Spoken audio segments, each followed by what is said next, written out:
Ito ay rated SPG. Striktong patnubay at gabay ng magulang ang kailangan. Maaaring may masiselang tema, lengguwahe, karahasan, sexual, horror o droga na hindi angkop sa mga...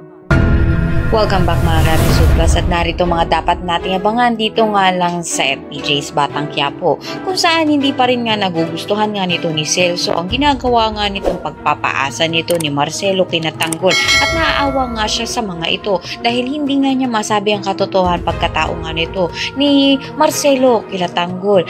Dito nga magugulat ng lahat ng mga nasa selda nga nito nila Tanggol dahil magbibigay nga ng maraming pagkain itong ang si Marcelo.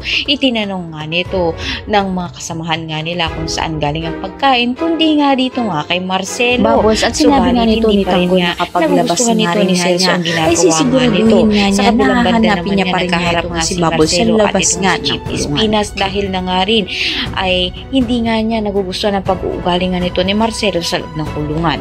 Yan ang pakatutukan nga natin dito ang unang pagharap nga nito ni Marcelo at nito ni Chief Espinas. Ang lahat na yun ang mga natin. Maraming salamat sa inyo.